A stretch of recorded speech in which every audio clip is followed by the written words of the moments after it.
Yan, maglalagay na tayo ng feeds dahil nag-umpisa ng tag-init. Wala na tayong masyadong damo. Sasanayin na ulit natin ang ating baka. Saan suporta.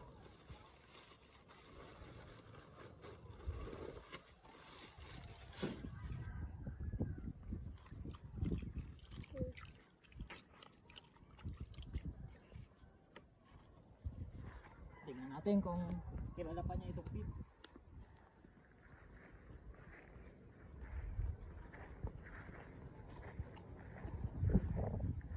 Ayan.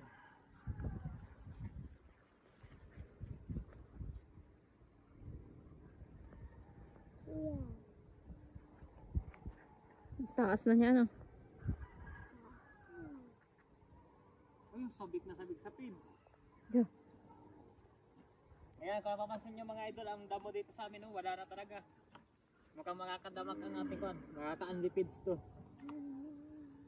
Sige, inom lang. Marami tayong tubig. Marami tayong, may service na tayong pang hakot ng tubig nila. Oh. Nilaan na talaga natin sa tag-init. Ayan. Marami tayong kwan. Marami tayong galon. Kulang, oh. Dagdagan ko pa. Nagdagan pa. Ay, maganda. Hello, maganda daw ay. Ulitin, oh. Ay, maganda. Dagdagan natin tubig. Walang problema ang tubig. Marami tayong tubig ngayon. Saka ang kagandahan dito sa nabili nating tricycle, matipid sa gasolina.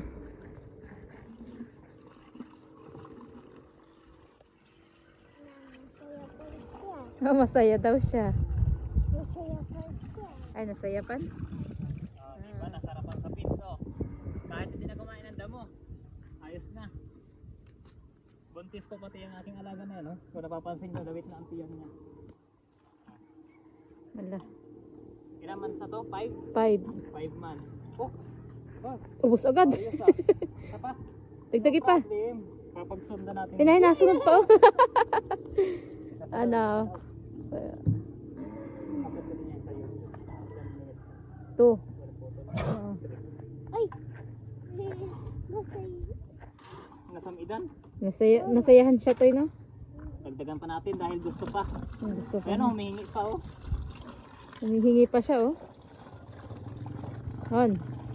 Basta makarinig siya ng taktak ng tubig, talagang, ayan, naglalakad-lakad pa siya, gusto pa niya. Mainit na talaga ang panahon. Sobrang nagustuhan niya. Ngayon, hindi na natin siya matitipid sa tubig dahil meron tayong hakutan. At hindi na din sasakit ang aking likod sa bubuhat. Yan. Ayan na po.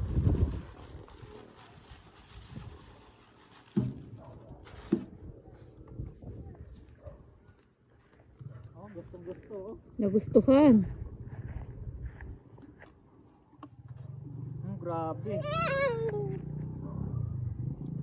Na-miss niya yung feeds. Dati din namin yung pinipits eh. Nung umulan, nung lumago ang damo, hindi na namin nilalagyan. Kulang pa siguro ito kung nilalagyan ko pa.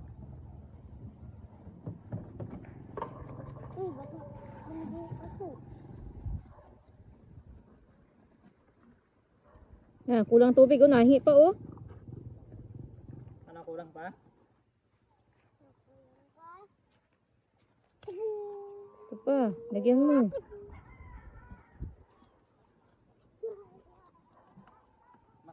Ano? Marakas siya sa tubig. Dagdagan mo pa.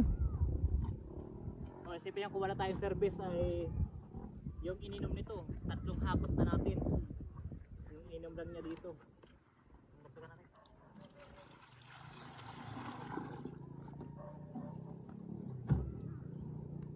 Pipirma ko pa 3. Okay na ito.